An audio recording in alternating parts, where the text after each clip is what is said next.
Hello, I'm Liz, and I'm pleased to welcome you to Poetry London. To begin, we would like to acknowledge that we are on the traditional territories of the Anishinaabe, Haudenosaunee, the Napeewak, Huron-Wendat, and neutral Chinantan peoples. The First Nations communities of our local area include Chippewas of the Thames First Nation, Oneida Nation of the Thames, and Munsee Delaware Nation.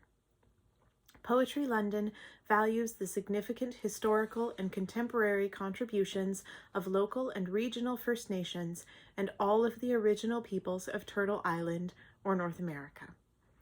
We also acknowledge historical and ongoing injustices that Indigenous peoples endure in Canada and the importance of directly addressing these injustices in daily life. Poetry London would like to thank our generous event sponsors, including the London Arts Council, the Ontario Arts Council, the Canada Council for the Arts, the London Public Library, Digibee.net, Palimpsest Press, and Penguin Random House Canada. Please note that the most recent books by our March feature readers are available for purchase through the links in the video description below. More than ever, Poetry London believes in the importance of supporting small press publishers and your local independent bookstores. Before the reading begins, here is some info about some upcoming arts events. On Tuesday, March 30th at 7 p.m., please join us for Poet Portraits, an evening with Melanie JanisseBarlow. In this live Zoom artists talk, critic Sarah Rose Sharp will interview painter-poet Melanie Janisse-Barlow, whose ongoing series of North American poet portraits has received international acclaim. Learn more about Melanie's expansive project and her artistic process. The event will also include a tour of Melanie's visual arts studio space. All are welcome to attend. Please register for this free Zoom webinar at the link in the video description below. Secondly, thank you to all writers who submitted their work to Poetry London's 2021 Open Theme Poetry Contest. The winners will be notified by email in mid-April and will be invited to read their winning pieces at an upcoming digital event. This month, Poetry London's two feature poets are Melanie Janisse-Barlow and Cassidy McFadzean. They will be introduced by Taylor Rousselle and Síle Englert, respectively. We are also very pleased to welcome our March local opener. Akshi Chadha is a fourth-year English and creative writing student at Western University. Her works have been published in the Roadrunner Review, Watch Your Head, Acasis, and Salve. As a writer, Akshi is interested in the immense potency of the written word. Her writing interests vary across genres, but her first love has always been poetry. Thank you for welcoming with me, Akshi Chadha. Hi, I'm Akshi, a fourth-year English and Writing Studies student at Western University. I'm very grateful to be today's local opener for the Poetry London event. I'm going to be reading two poems. The first one is called Epitaph, and this was published in Watch Your Head, a Canadian anthology that is dedicated to fighting climate and racial injustice. Epitaph. I should have known when I was born. My palm lines were light and cut short. If I walked the beach, I walked the line. Cadavers and shards shore against my feet. I saw on the news a white man brought a snowball in court. Admit into evidence our invincibility will live. I've been chewing on plastic ever since. Too old for faith, too young to die. Follow smeared geese shit on the sidewalk to Neverland. Each day, the red sun goes into the drying ocean, and I ask, will you come back for me? Is it funny or tragic? We will all end up sharing one tombstone. Here lies a monumental collection of fuck-ups. Ask me then, O neighboring bones, where have I been, and where did I really come from? The second poem is called Soothsaying. This is an ekphrastic poem inspired by René Magritte's painting, Clairvoyance. Soothsaying. Who came first, the egg or the birdie? Never mattered. Mutilations and engineering, and engineered mutilations, have skewed history. The new question is, who will go last? Feather-plucked, feather-loosening wings hang from a pulverizing frame. The vertebra doesn't shatter all at once. It displaces itself by the moment before it finally disintegrates, without leaving a trace particle in the air. The lone eggshell conceals clairvoyance, viscous amnion, waiting to pass down someone's throat, or to commence a doomed lineage, like the torchbearer at a game, trying to ignite a cauldron full of water. The child shrinking into itself and restructuring for survival, cracking through calcium, winged, waiting for the turn of the tide, the ancestral calling, the boot stomp on the trachea. Thank you. Hello, I'm Síle Englert, and it's my pleasure to introduce Cassidy McFadzean. She recently won silver in the National Magazine Awards for The Way and Study of a Torso in Event Magazine. She is the author of 2 poetry collections, Hacker Packer, which won 2 Saskatchewan Book Awards and was a finalist for the Gerald Lampert Memorial Award, and Drolleries, which we'll hear her read from in a moment, was a finalist for the 2020 Raymond Souster Award. Drolleries are defined in the book as grotesques, small drawings of human-animal hybrids that appear in the marginalia of medieval manuscripts. For the reader, the book itself grows page by page into a fascinating hybrid, somewhere between beauty and horror, history and the present, art and magic. It's a wander through a haunted forest in a fairy tale full of witches and monsters. And it's a manifestation of women's power drawn from the earth and from the patterns in the stars. In the Malahat Review, Catherine Owen says that Drolleries combines the paced craft of metered pieces with sudden raunchiness. This combination of humor and sarcasm with beauty and exquisitely crafted poems is part of why I connected with the work and themes in Drolleries. From her poem Saturnalia, I hunger for such synchrony. I've found the feeling of sisterhood rarely. Welcome, Cassidy McFadzean, to Poetry London. Hi everyone, my name is Cassidy McFadzean. I'm a poet originally from Regina, now living in Toronto, and I'm excited to share some poems with you today. So I'll be reading from my recent collection, Drolleries, which came out a few years ago now, so I'm really grateful to Poetry London for having me and for the opportunity to share these poems with you. So thank you to the organizers for putting this together. The first poem I'll read is the first poem in the collection. It's called Nymph. Forest pine needles formed a false floor that broke away below me, earth loosening around the roots of a rotting log's hollow chambers. I fell ass first in the dappled brook, grasping moss-covered rocks, and scrambled uphill as twigs gashed my legs, leaving 2 thin thistle kisses. To stop myself from slipping into a nearby fox den, I clasped half a sheep's skull, purple collagen hardened to ridged teeth, and skimmed my hand against a lichen-flecked trunk, a smooth rail that pulled me upright. I held tightly to snapping branches as maggots danced, then vanished. Suspended between certain dirt and a glossy cobweb caught at head height, the tree's outstretched hand took hold of my ring and wedded itself to me.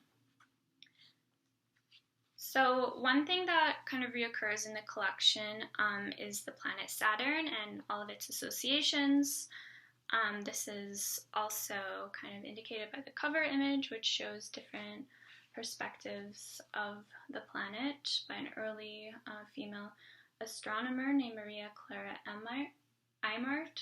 Not sure if I'm pronouncing that right, but she was one of the first women astronomers. So she appears in a number of the poems and the image of Saturn as well. So this poem is called Saturnalia, and it kind of brings to mind the planet, but also the god, and also the festival of Saturnalia, which was a Roman festival. Someone left a sliver in my big toe. By Cassini's rings, was it you? I shattered a glass on the counter. When one ring falls, the rest follow through. Those shards of ice scattered into invisible meteorites across the floor, brushed my legs and feet with abrasions. I was cut by grass bending in a fierce breeze, and dabbed at the injuries, but my blood dried. Outside, a field of wheat moved as a single mind, lowering its blades to peasants' scythes. Like Levin's slow-mowed sickle, I hunger for such synchrony. I found the feeling of sisterhood rarely. Was it only in the company of men, when we're each of us in our bleeding, and might speak to matters of the abdomen? Then it's moonlets and stars that ground me. In morning, my wool-bound feet can't walk for limping over craters. My kitchen's crystals gleam at me, gag gifts winking in their twinning. To continue the planet theme, the next poem I'll read is called Mercury. Mercury. I saw a stream of silver leave your mouth, he said, teasing the wisp of mercury, a lizard's tail out of me. When Hermes hung retrograde, we wandered aisles, carrying mandrake, nightshade, canned half-moon hearts of palm. It was the eve of another news anchor son's fentanyl death. Climbing a mountain with no peak, we wanted to numb ourselves for the fun of it, little dogs gnawing at scraps of meat. Was that when you entered? Turning away invites you in, your hand between my thighs, feeling for an opening. So again, with this poem, I'm kind of interested in all the manifestations of Mercury, so both the planet and the god and the physical silver Mercury that maybe some of us remember playing with as children before we learned that it was toxic. So I have a number of poems in my first book about museums and galleries and these kinds of institutions, which I find fascinating for numerous reasons. There's not as many in this book, there's still a couple, but so I'll read one of the ones now, which is inspired by the Gallery of Gems at the ROM, which I had the opportunity to visit a few times before lockdown, obviously. So this poem is called Gallery of Gems. A mouse scratches its way through my head, clawing deeper each time I blink my eyes. Alone in the museum, I buy a gold leaf floral necklace, direct a woman to ancient Greece. A wall of geodes appears as a doorway I enter. Cavities lined with amethyst, the sharp edges of my brain. When the subway swerves around the junction, it captures the city as a closing aperture in an iPhone's reflection. A woman teaches her son to say garbage, repeat after me. I turn away, I can't eat, I have a weakness in me that attracts others who are weak. Ice crystallizes on the window, tiny trees.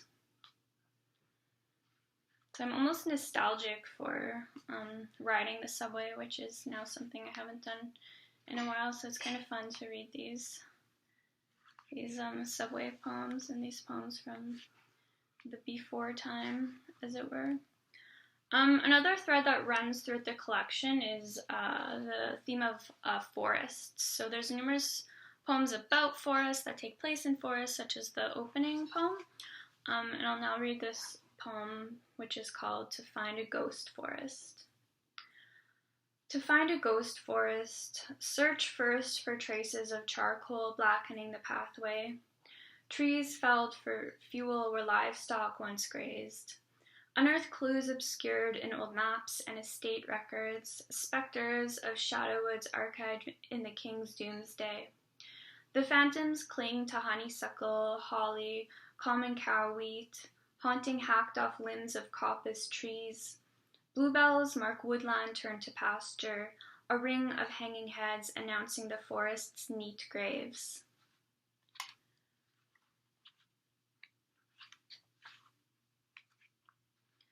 I'm just searching for another poem to read. Maybe I'll read the short one, which is called Mind Reader. Nothing was enough. Spilled salt you tossed over your shoulder. Bed straw I threw in the air. Spices struck bodies in the bar. And I asked what I was to you. Two mirrors against each other, forming a chamber of reflections that wouldn't let you through. So I'm just going to read a few more poems from the collection. One of the other threads running through the book is these poems inspired by the tarot. So I thought I would read one of those poems because I know it's a topic that comes up a lot in poetry, and a number of other poets are also engaging with this idea of the tarot. So I thought it would be cool to read one of those. This poem is called Four of Cups. My arm bruised where the nurse drew 4 vials of blood. It was a prick to see if I pour out normally or if my mutant genes coagulate. Patterns blur, my knuckles against carpet at 1 a.m. The next morning, waiting for the train, carrying massive green tubes to inch forward, then reverse, move forward again. In this way, segments of the Keystone XL pipeline clear the intersection. Peering through the fetal assessment unit's second-story window, I watch a pigeon regurgitating crop milk into her fledgling's gape. One bill fits within the other, a keratin speculum. Inside the examination room, the specialist's teardropped window screen resembles interconnected ovaries. We cover up so pedestrians can't see our naked bodies on the bed's off-white wrinkled sheet. I dress and leave, and it finds us again outside the casino, the train's waiting tunnel, endless and green. So I kind of like this poem for a number of reasons. The word coagulate is the least poetic word ever, but I thought it was fun to put it in a poem. I also like the Keystone XL pipeline making an appearance, which is now the deceased pipeline. And this poem is inspired by the diagnosis of a blood clotting disorder that I have. So kind of this image of having to have 4 vials of blood taken from me in order to kind of discover this mutation. I took that image and kind of played with it in terms of the 4 of Cups in the tarot. So that's kind of what was happening in that poem. There are a couple Saskatchewan poems. I love the prairies and the landscape there where I spent a lot of time, the terrifying sky. It can also be kind of exhausting in various ways, or at least I found it that way personally. So this poem kind of gets at some of that. It's called Last Walk. Tired of wandering the same prairie roads outside the city, tired of parking on the same patch of flattened grass beside the trail marker, tired of climbing over the barbed wire, tired of waiting for trucks to pass before crossing the dirt highway, tired of brushing ticks off the fabric of tucked socks, plucking not yet swollen abdomens, tired of descending into the branches, tired of finding a way, tired of feeling limbs snap back as I follow you toward a path, tired of reading the map, tired of squishing purple berries between index finger and thumb, tired of feeling numb, tired of swatting flies, tired of saying I'm thirsty, asking for a drink of water from the bottle you carry, tired of deciding how much farther to go, tired of taking the same tired photo, tired of rusted tractors parked in a more or less straight line, tired of being tied to the grid superimposed on the terrain, tired of crouching beside a hole in the ground, waiting for a glimpse of something alive before turning away. So I really like list poems, and I wanted to try my hand at one, I guess. So hopefully this poem captures is exhausting to read, so hopefully it captures that feeling of being exhausted in a place or in a relationship or various things that we may undergo.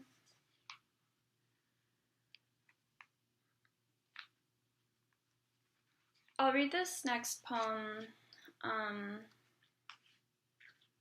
Saturn Return. To read another Saturn poem from the collection. I really like this poem, which kind of captures, for me, something that is the driving force of creating art, and where that comes from for me, which I feel is a human impulse and is really perhaps the reason that we're here. Not at this poetry reading, but in the world. Saturn Return. Before carving reindeer walrus tusks, before horses painted on cave walls, all most early humans did was fashion axe heads from hunks of chalcedony, jasper, and flint, cryptocrystalline, quarried and hauled to the carving site. We worked obsessively, breaking blocks of basalt into hammerstones in teardrop shapes, beating rock against rock, lithic flakes falling like snow, layering skin with ash. Was it ritual, pragmatic, a nervous tic? One of us strayed from the carving site, another pulled a clamshell in two, and found an iridescent whirl, not unlike the wash of green when we gazed at the night sky. I wanted to hold him like a brother, this artist, when I saw him sleeping in the loam, but flattened to the bog he appeared so lonely. Were we all this alone? It was the sky that called us forward, to depart our planet's terrarium to celestial spheres. The stars that lent us these atoms would take our flicker of energy within. We'd be calmed in our coming home, like holding a slab of rock, perfectly fitted to our hands' flesh and striking stone.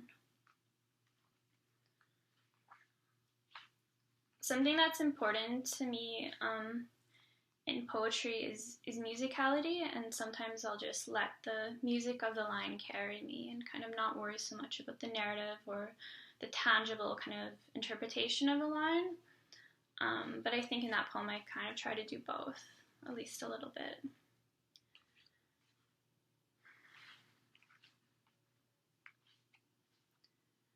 So I'll read a couple more poems. This poem is called The Observer Effect, which, if you're interested, you can Google this concept. I feel like it comes up in a lot of poems. Maybe some of you are already familiar with it. The Observer Effect. Relegate to the dreams of one day the life you thought you would lead. This the thought before sleep. There will be no children. Was it because you stand too close to paintings you developed this piecemeal thinking? He found you on the back steps, leaning against the door, and brought you in, peeled the plastic from your eyes. This too was love. When is it brave to turn away, and when is it foolhardy? It wasn't enough to acknowledge you are capable of cruelty. You had to enact it. You could have gone a lifetime without knowing that side of yourself. You chose to stare your shadow in the face, and this too was bravery. Is there any part of language that sustains? Every word's an elegy. He gave permission to set down the burden of the past. The act of seeing was one of change. So I think I'll actually end there, and I just want to thank you all for listening and wish you all the best. Take care. Everything hangs damply in this parade. My third eye is a cataract. It is too peoply here anyhow. A time will come when the regime of you will end. I begin with these fragments of verse from Melanie Janisse-Barlow's Thicket because, after hours spent in search of an answer to how the masterful web that she has woven with language might begin to be untangled, I have come to the conclusion that there is no better introduction to such a poet than that which she, through her poetry, might give herself. Born in Windsor, Ontario, Melanie Janisse-Barlow is the author of two poetry collections, Orioles in the Oranges, which was nominated for the Relit Award in 2009, and Thicket, which was released in September 2019 and has been toured throughout North America and Europe. Beyond her poetic endeavors, Janisse-Barlow is also an accomplished reviewer, columnist, critic, and visual artist. Her ongoing poet series, a self-curating collection of portraits of Canadian poets, having garnered national media coverage in both Canada and the United States. Though impossible to describe unless it has been experienced, and believe me, it begs to be experienced. To read Thicket is to be thrown headfirst into a bramble amidst an unfamiliar wood. While initially jarring, disorienting, and a little prickly, with no titles by which we might navigate this thicket of language, Janisse-Barlow is quick in her assurance that we are welcome. If we accept her invitation, we are led through her conjurings of green moss and Norfolk pine into a clearing of dogshit, divination, and dead giveaways. Do not be afraid, however, if you are unable to keep pace with her swift maneuvers and rhetorical manipulations. Finding yourself lost or entangled in inners on the path to the postscripts is one of the many joys of Thicket. And, if you are patient, Melanie Janisse-Barlow's painterly verse will seek you out eventually. For here it comes, here it comes, here it comes. Greetings, everybody. My name is Melanie Janisse-Barlow. Thank you so much for having me here reading from my newest book, Thicket. Poetry London, you're awesome, and I thank you so much for this opportunity. I hope you all enjoy. Triad. Everyone in sunglasses. There are Coca-Colas and lost apartments. I saw how the old gowns hung damply in the market. You visit with my enemies while my exercises do push-ups. You are too peoply right now. I saw how the empty buildings became full. You live in the corner of a condo in a place where you can walk right up to the door. I saw how it was over between us, how the city grew overnight, how hiding has become. We fall, dovetailing downward arcs, cliff jumpers. He takes the scales off his eyes, but only for one thing. I see a shopping cart on the street full of clothes. It is beautiful. I learn how to tie an Hermes scarf, so it is tidy, it is beautiful. Norfolk pines are the right green. He has test jars full of small skeletons. Use the deepest green you can find. He has leek plants that are seeding and tough like you wouldn't believe. You could bend them, but I doubt it. We reach, manage risk. Over there are the candles foiling flame. It is easiest to make a fool out of me. It is easiest to use the eraser when you ruin a drawing. Ceiling paint and candlelight are my flashlights. Spruce oil for fearless grace, orange turpinades for washing away. There are helpers who don't help. It is for your own good, he says. I say it's for what you imagine my own good to be. You have always been wrong. I played Joni Mitchell the whole plane ride home. Just before our love got lost, you say, you are as constant as a northern star. Today I will have 1,000 awkward conversations about my own room. A time will come for fiddleheads, stewed peaches on ice cream. A time will come when the regime of you will end. Until then, the local yellow zucchinis are sweet. Until then, those who understand manage each other's risk.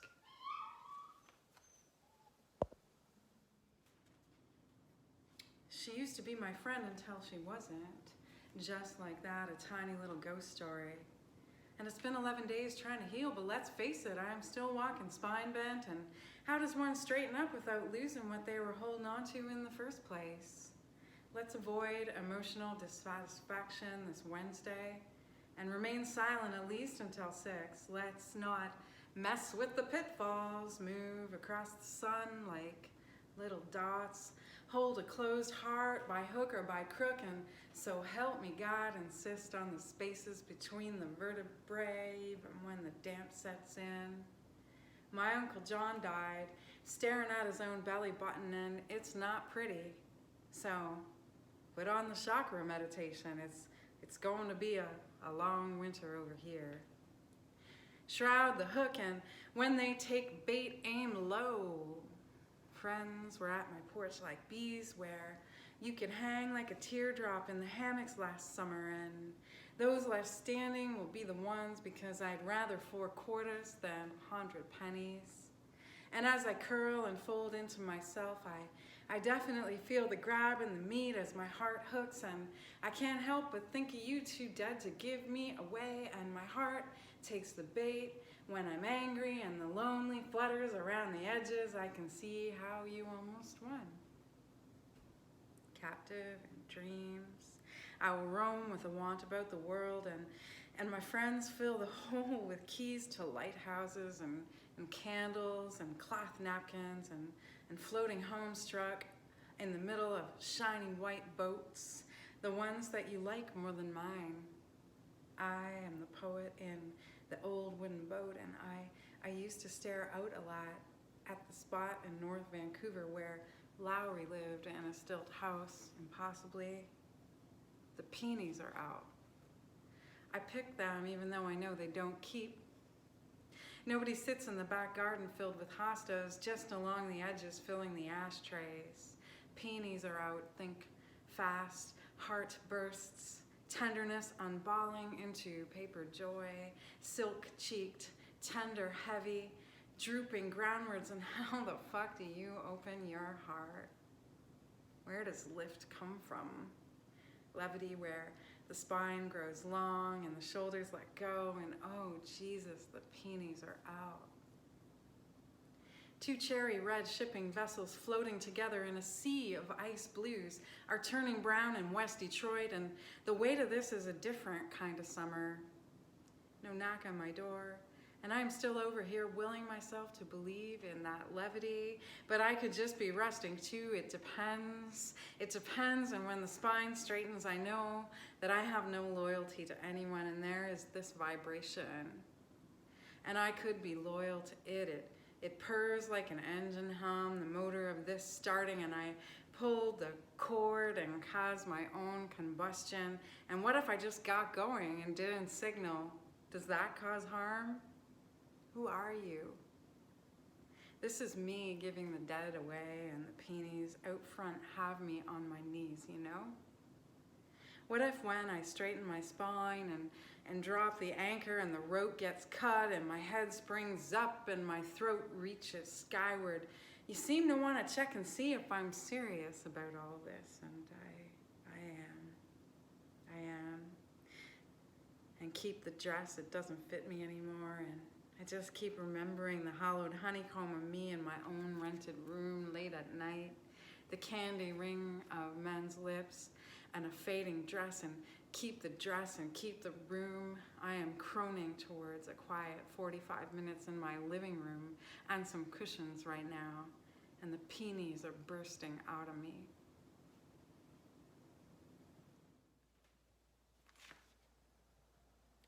There are hidden rooms in plain sight. Pass us over and we can slip back and forth unannounced. You can add embellishments, take credit. We all lean into each other while sleeping. You are here but mourning. The heat has us restless, hangs across this morning, waiting, wait, packages of cigarettes, ears of corn, ends of bread. You are wearing braids now. I am no longer popular. It doesn't matter. You are welcome. You are welcome to borrow it. The measurements are off this morning, but there are clean towels, a committee. We erase all signs. There are glasses to attend to from last night. We attended last night, but it didn't sway us. It didn't swallow us. Each time I come, there are new spider webs spun in every window. Each ache increases with time. Locked knees and three-pronged bites, rain. Those who are edited out of the story are more interesting, and so I look for them. Old brass, Vaseline beads, soon the boil of the day will come. Standing in the middle of attack, everything is happening around this body, everything is on tilt. One of us is underweight, one of us is under the weight. Let's have 1,000 awkward conversations. I am on the front line of your skin. There is a key to a lock somewhere in my pockets. Let's have the smell of oil paint. Let's give it an enthusiastic review. The plants in the hall are my beacon on Thursdays. Let's lay in the quilt from the thrift store that we have shopped at forever. Yes, because our order is complete. We are captivated with what we captured. What are we doing tonight? Killing bugs? Crashing cars? What are we doing tonight?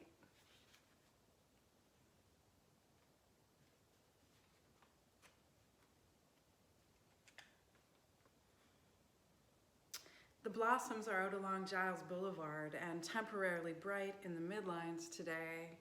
Almost too bright, but I like the candle of it anyways, and so I will consider it my blason and follow the course, put it all together into one force if I can take it, and I'm never sure I can, you know? Last week I went and heard poetry humming in a place covered in carbon somewhere on East Grand Boulevard, and where there was a huge fire once, it's now in the walls.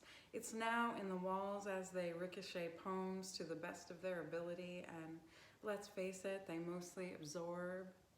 It leaves me no choice but to burn our port, sweetheart, and so I fiddle for the matches in my bag. The spring brings hanging ferns and Canadian flags, astroturf on porches where they watch television on laptops, the smell of weed, divided between those who inhabit the front porches and the ones that are never seen, but have perfect arrangements for sitting anyhow. And on garage sale day, the guy next door barrels out his front door calling everybody bitches and threatens the garage sailors and the people walking to art in the park with jeers from his unloved concrete with no flowers, and we promise not to tread on his lawn, and eventually he retreats back into his shuttered house. The day carries on with face-painted children, quarters and loonies piling up in the mailbox, and my porch is artist turf, and I wish to have my energy extend to his edges. Not like the trees on Long Beach, beaten away from the ocean, growing sideways and bent through force. I decide to grow 2 hibiscus plants up the side of the porch and carry on, and if you don't like it, don't look. And Rosemary comes across the street heavy on the cane and missing part of her leg, and survives the winter for the summer, and buys my mother's wicker chairs with the thin cushions and frills that tie along the back, and 2 of her plastic storage bins, and my friends help her across the street do her dishes. Textile sculptures of women assembled in art school, in the basement pausing to inhale, mixed spelt wheat soaking babies with giant staring eyes from wooden chairs, pianos under the stairs blue like the sky that day we left Montreal behind, New Brunswick fescues, small pieces of carved stone in your fingers, settle you into lonely Dartmouth apartments with bleeding wounds. Lately, we swim too, warm and crowded in Parkdale with Polish women and pervy men, walk in the black cold of High Park, Niveus, ominous, daring each other to hold on, remembering fluorescent art school classrooms, the black lights in Montreal gay bars, your black catsuit and fluvogs, the guts to enter the Lucien Lallier metro at night, still wondering why all of the bathrooms there have windows that lead skywards, still thinking that if it weren't for your offer of recipes that day, or how you had to scrub each and every plank in the wood, in the cracks with bleach sometimes. Lakes, bookended batters and broths, incipate in pots, inglenooks, book-ended, bursting, loquacious, nettles, rose hips, weed, drying somewhere as you teach me how to rag-tie my hair, lend me the socks to keep chills off my feet amongst pencil-drawing ghosts. The mice keep eating dog food, creep around worn wood, those bastards you mutter lamprophonies to lamplight with stiff nighttime whiskey that slants sideways, piss me off. But you are drunk and singing like Rosetta Parks, so whatever. Moon, flowers, morning glories, souping kale, skinning chicken, while farting, wrapping your trusty shawl, set yourself down, need another pie, kindle another whiskey.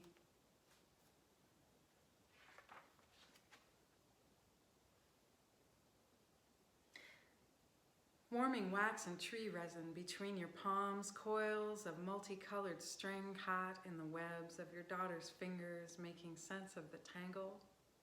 Old wood, old frames, falling apart on the walls around you.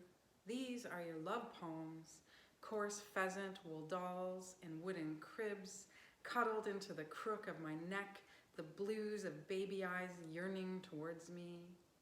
There are rows of paintings, dreams of cobwebbing old paints, landscapes in the traditions, framed hats, adumbrating your Mexican woodcut, old wooden bobbins. I promised myself I would not resort to lists to describe your rose, that I would diffuse your natural order with language, break you apart, like your child's hands in the afternoon. Everything she reaches a tangle of curiosity.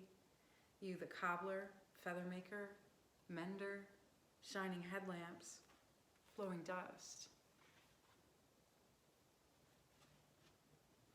Captured in the throes of hipster regalia, cluttering heat score vans, running up ever searching, filling things up, filled nails for Christmas, and I couldn't even feel the touch of this hometown for a week, filling the ropes of arms with tattoos, inking obliterations of spaceship skin, filling to stave off the nights, toothpaste shed, tangled brushes, on the bathroom floor makeup bottles, cream pots, the bathroom floor a hot mess.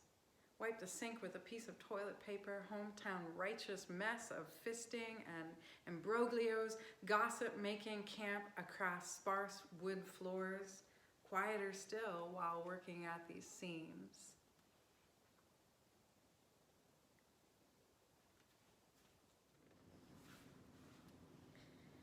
In it, you keep trying to tie this river down.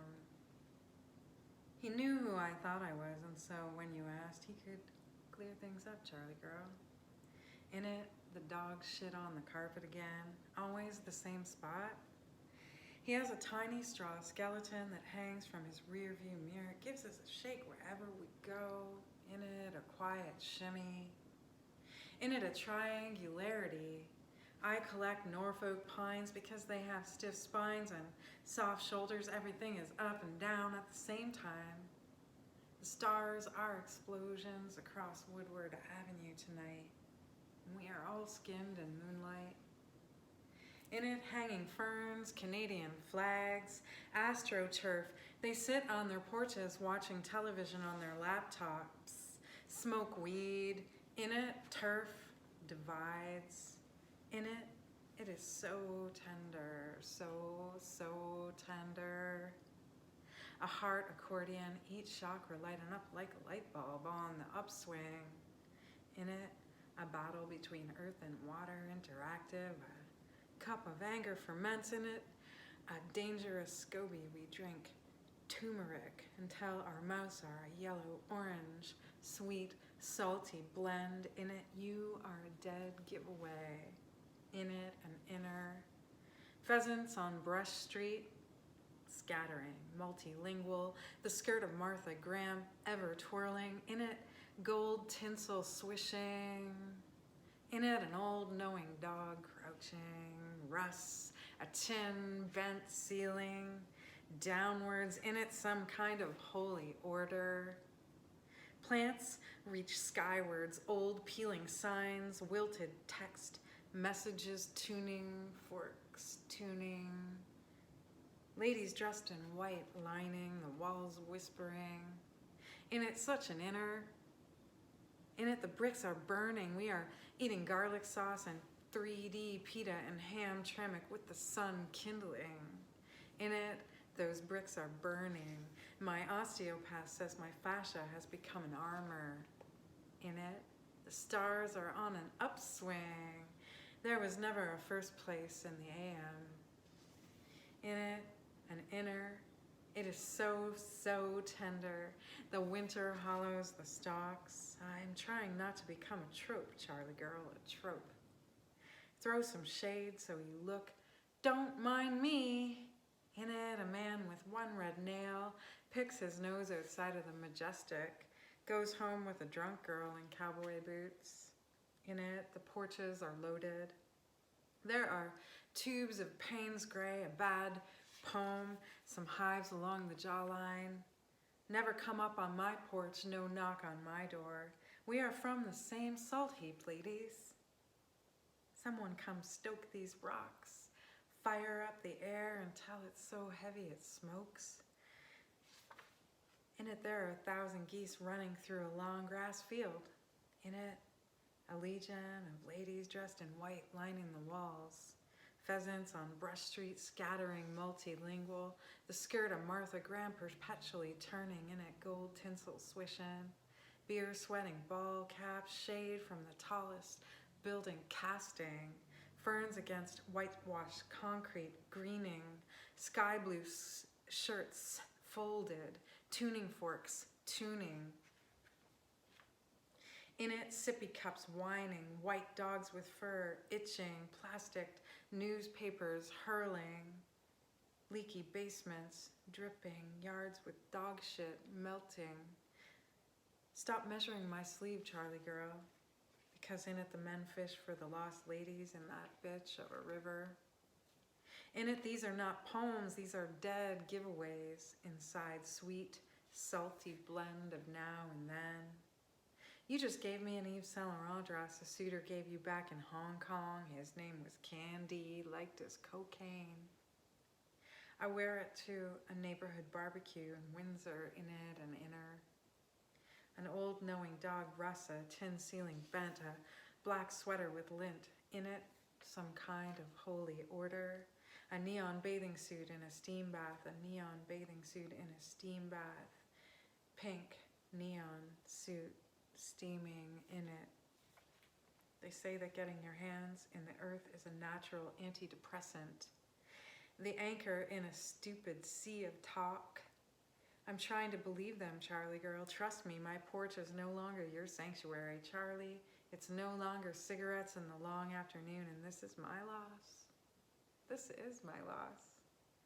This is my theater. Joining you down here by the water doesn't bring either of us to mass. Have the dress, Charlie. I'm getting too fat for it these days. In it, my language opposites. In it, I tell you to hang pictures of what happened. In it, the stars are on an upswing. There is a pearly white dashboard, only practical in the AM. I'm entering into a relaxed period, Charlie girl, thickening. Thank you to Akshi Chadha, Melanie JanisseBarlow, and Cassidy McFadzean for their excellent readings, and thanks to all of you in our audience for watching. A reminder that Melanie's book, Thicket, published by Palimpsest Press, and Cassidy's book, Drolleries, published by Penguin Random House Canada, are available for purchase through the links in the video description below. Please join us again on Wednesday, April 21st at 7 p.m. for our next event, which will feature poet Phil Hall.